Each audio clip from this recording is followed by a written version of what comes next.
აი შალვა, ერთმა ებრაელმა მასწავლა, ებრაელმა რა აზრი აქვს შენთვის ახალ წელს, ან 1 მაისს, ან 7 ნოემბერს, ან დაბადების დღეს, თუ ფული ჯიბეში არ გიდევსო, ხვალ რატო არ მუშაობ? მე ვთქვი დასვენების დღეა.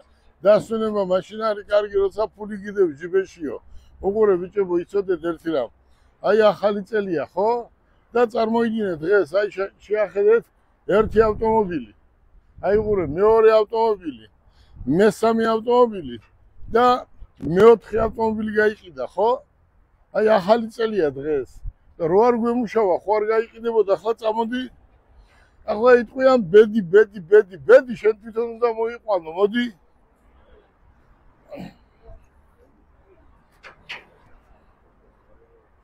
ახლა უყურეთ. სალამ ალეიქუმ. აი უყურეთ ახლა, ბედიო, ბედი, მოდი. რა არის ბედი? ბედი არის შენ თვითონ უნდა იშრომო, იწვალო, რომ ბედი მოვიდეს. თავისი ბედი არ მოვა.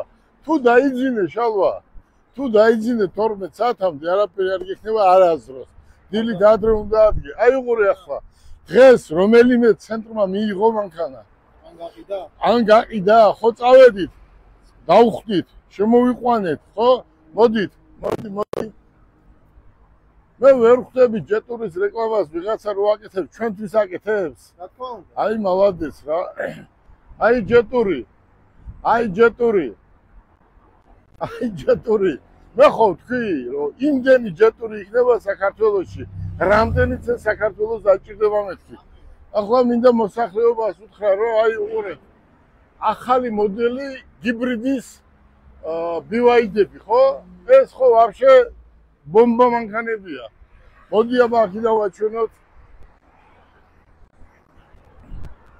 უყურე გიო. უყურე. როგორ არის ეს ცხოვრება? ცხოვრება იმისთვისა, ვინც შრომობს, თორე ცხოვრება იმისთვის არასდროს არ იქნება, ვინც არ შრომობს.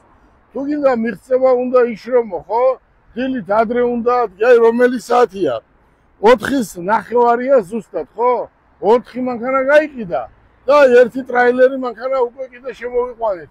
ეს აჩვენე ჯეტურის ის აჩვენე წარწერა აგერ. და ამიტომ მინდა უთხრა მოსახლეობას, ჯეტური და კიდე ბევრი ბრენდები ჩვენია და გაიზრდება კიდე. გისურვებ წარმატებას შემიძლია, აი ფასდაკლებები კიდე გავაკეთოთ, უკვე ახალი წელი დამთავრდა და იმდენად ბევრი ავტომობილი ყავს. ყველანაირი ჯეტური ყავს, შალვა, ყველანაირი. თვითონ უნდა მოიყვანო, ხო? რაც ქვია ახალი წელი, მითხარ რამდენი გაქვს ფული ჯიბეში? მოიგე. რამდენი გაქვს? მანახიავა? ძირითადად ბარათზე, მაგრამ გეშა 85. 85 ლარი ქონია, დიდი კაცია, დირექტორია. ბედი რა არის, ადრე უნდა ადგე და გვიან უნდა დაწვე და უნდა იშრომო. ახლა ჩვენ რამდენი საქმე გავაკეთეთ? რომელი საათია? მათეს ძინა აქვს. და რეკავს იქიდან მამა მანქანა გაიყიდა, იმიტომ რომ პროცენტს ვაძლევთ. ესე არ გამოვა.